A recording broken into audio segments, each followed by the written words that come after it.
how to get your passion back as a Christian. When you're a Christian and you feel like you've lost your passion for what matters, maybe your passion for God or for the mission, and you desperately want that back, you feel maybe dry. That's what this video is about. So as I start, I'm going to assume that you clicked this video because you are feeling like you lost your passion. I think it's a safe assumption.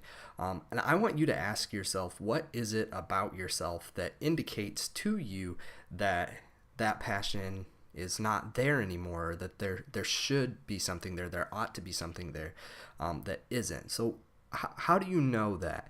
What brought you to watch this video? If you ask yourself, the first thing that comes to your mind might be that you have lost your joy, or that you had a joy and you no longer have it.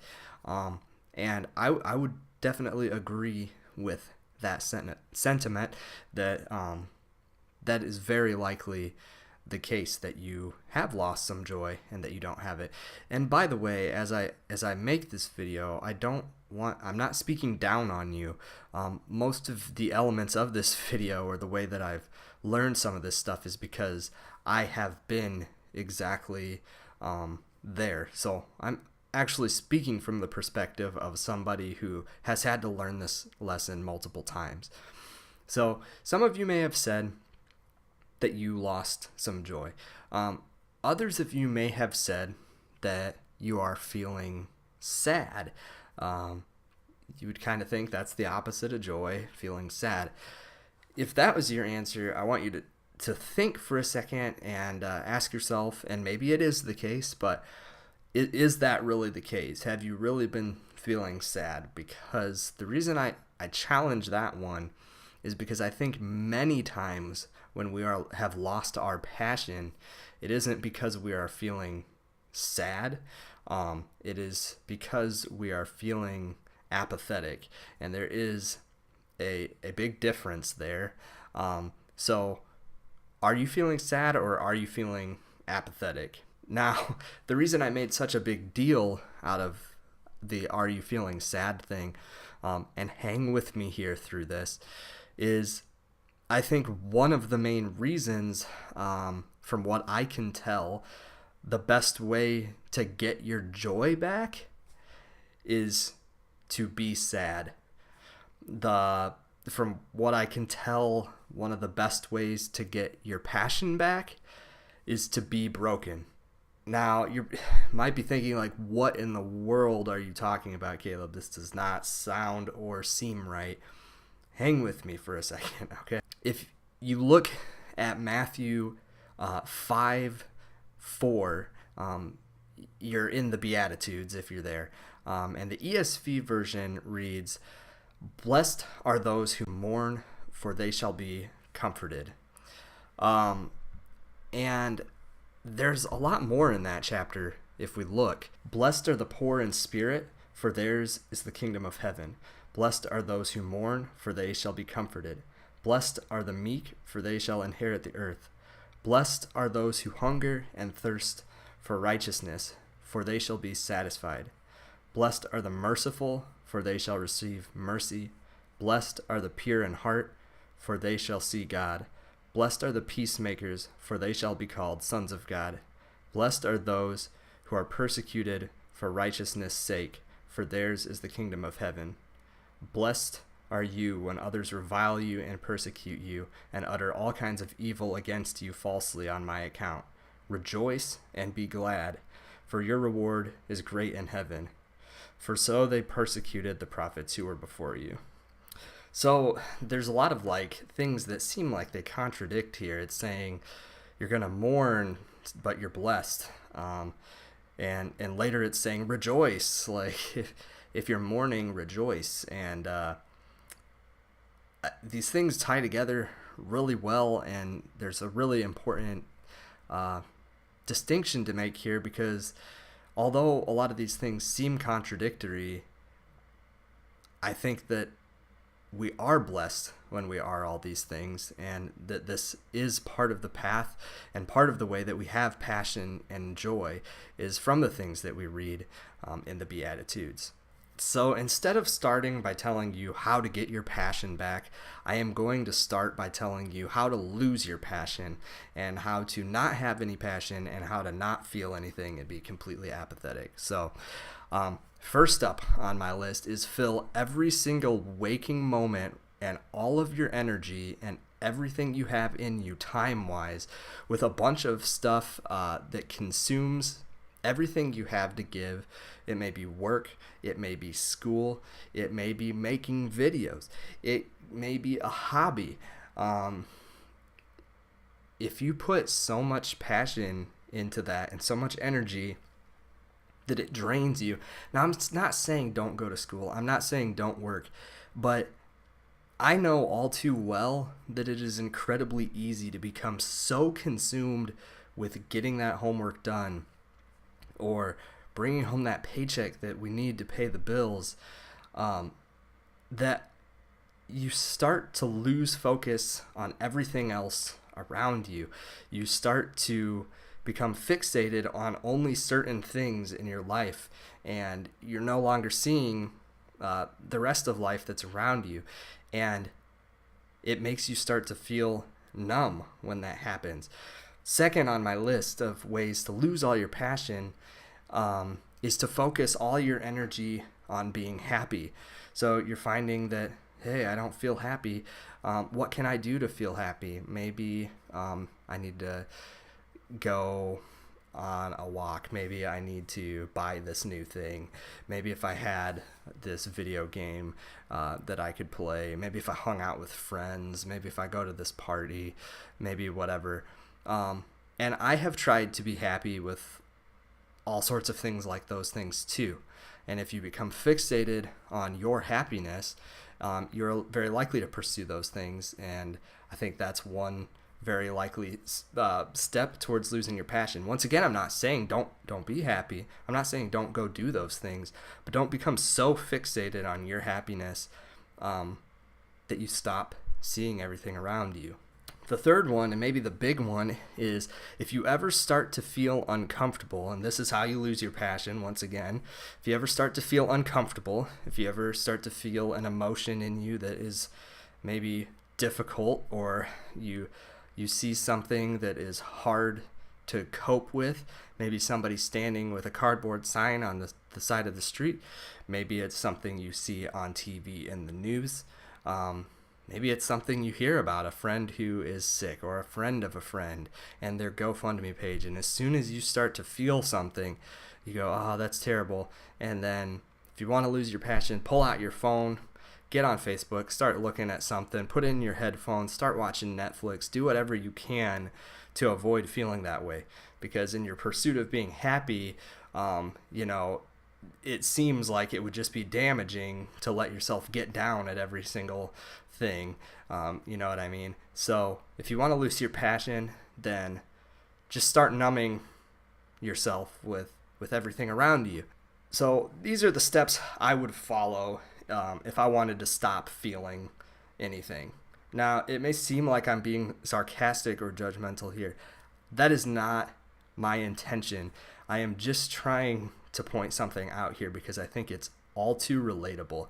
And once again, I say, I know these things because I've been there and I've done them, and everything on that list probably I have done more than once, and it does nothing but take my joy away.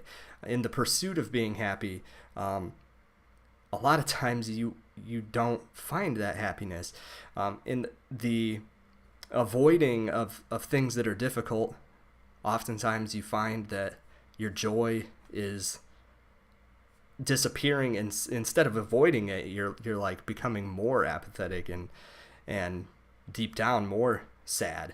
I believe that God grieves, and I believe that the Holy Spirit dwells within Christians, and therefore I believe that Christians grieve. And because Christians grieve, I believe that's one of the key reasons that they have so much joy.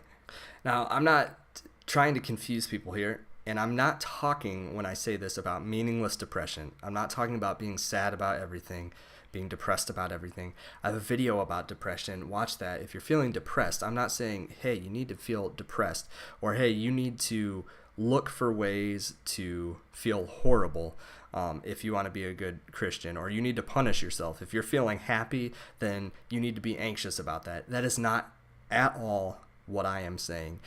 In this situation, what I am saying is if you are apathetic and you have no passion, you need to consider that God is not apathetic. God feels, and when we have him in our life, we should feel. I believe God feels strongly about a lot of things, but to keep things simple in this video, I am going to say, in order for you to get your passion back, in order for you to get your joy back, you need to focus on the things in life that break your heart, that also break God's heart.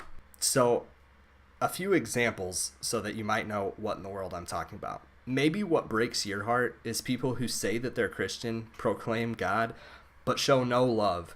They show no compassion to other people, and they claim God, and they just don't live it at all, and they don't seem to care about anybody. And then people get the idea that God is, all he cares about is rules and condemning people, and he doesn't have love and heart. Maybe that really hurts you, that there are people out there that are, spreading that message. Maybe that's what breaks your heart. Maybe something that breaks your heart is children that are dropping dead because they don't have a meal, and you're walking by the store and you see a mile-long line for the new iPhone, and I'm not saying condemning you if you have one of those, but maybe it hurts you that so many people are ready to hop in line for that iPhone, but there's not a line for donating that money, that meal that could have saved that kid's life. Maybe that's what breaks your heart. Maybe what breaks your heart is seeing people who have a void in their life, who are depressed, but they're trying to fill that void with an addiction. Maybe it's pornography, maybe it's alcohol, maybe it's money, and you see that they desperately want happiness, but they're blinded, and they keep seeking all these things that are meaningless to fill that void. Maybe that breaks your heart. I'll tell you real quick a few of the things that break me. And all of these things should probably break us a little bit, but I believe God, has different... I believe that we're a bunch of different people, and I believe that God very likely has certain things that he gives certain people a lot of passion for. Extra passion maybe for certain topics. I'll tell you what breaks my heart is victims of human trafficking breaks my heart. There are so many people. This is a huge crime. This is not something that happens occasionally. This is a big deal, and people are taken advantage of and abused, and a lot of times these criminals that do this are not prosecuted, and it's so ignored, and it's so terrible. It breaks my heart, and it hurts me, and I'm passionate about it. Another thing that I'm passionate about is kids that are caught in abuse. There are so many kids that are sexually and physically and emotionally abused every single day, and they're so innocent, and they're trapped in this, and they're so small, and the way things are set up, a lot of times it makes it so they don't have much of a voice, and they're sitting through this, and who's gonna help them? That breaks my heart. Another thing that breaks my heart is families that are without a home. It might not be their fault. It might be a situation that you don't understand, but this family might not have a home, and then it breaks my heart to see people looking at them and saying, well, you shouldn't. You brought it on yourself, or looking at them like they're some sort of monster or something like that, or not human.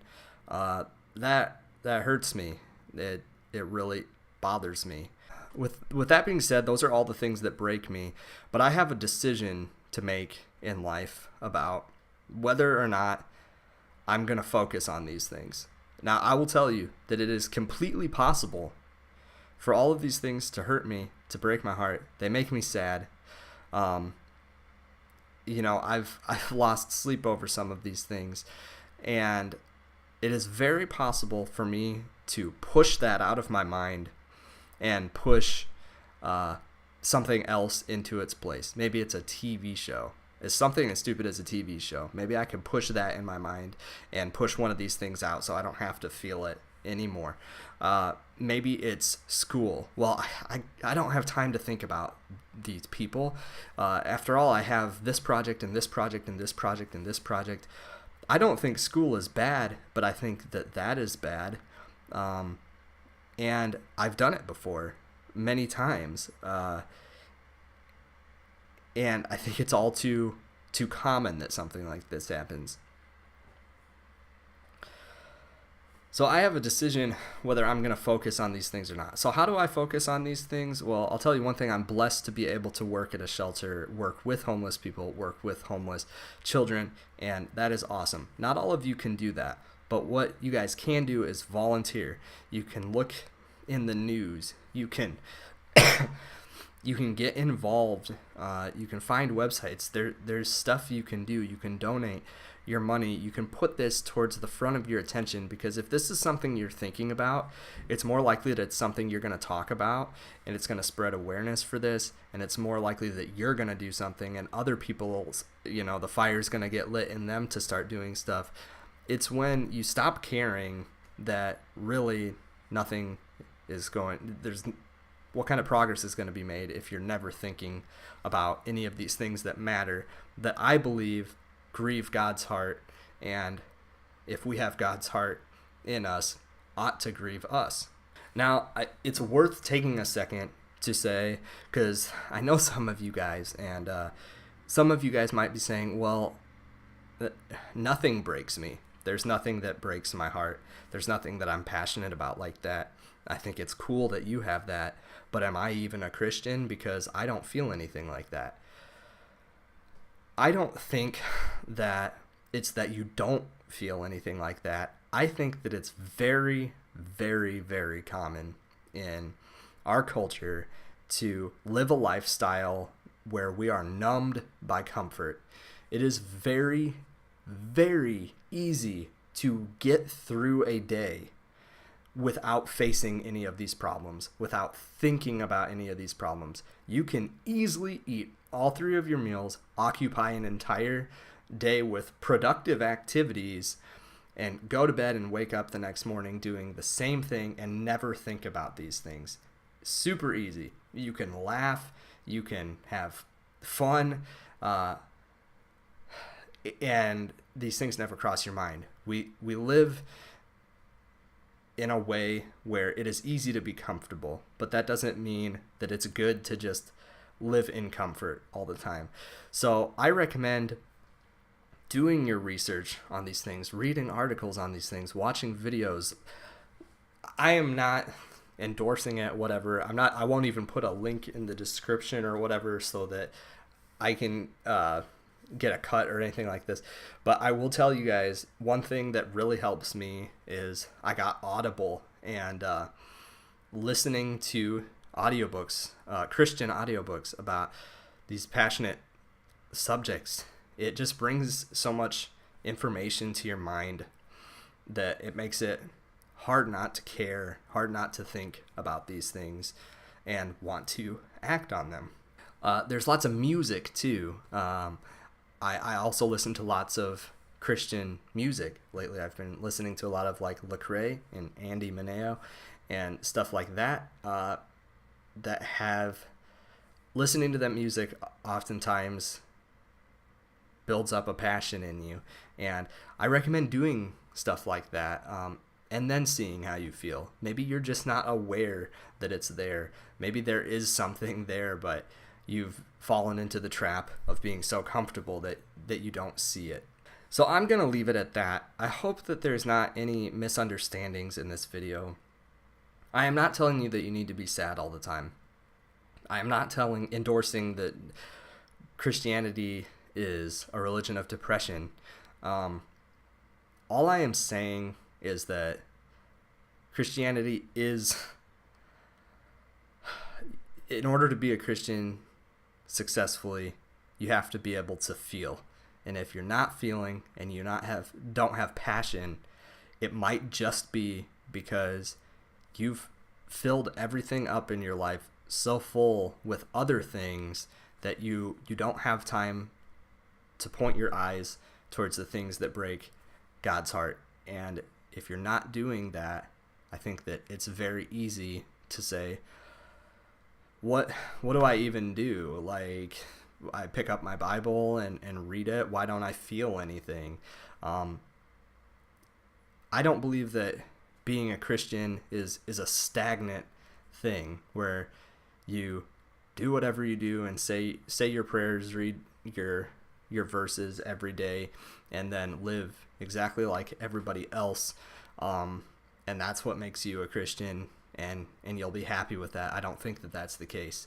I think that if you're following Christ, then you are actively participating in growing your heart and loving others and loving God, and fighting to do that more and more every day, and fighting to find new ways to love and new ways to try to help and new ways to try to build passion in others, and so on and so forth. And there's lots of different ways to do that.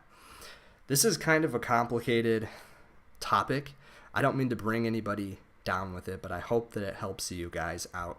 If you guys have questions or concerns, feel free to leave them in the comments below or message me. If I don't respond, just keep bothering me.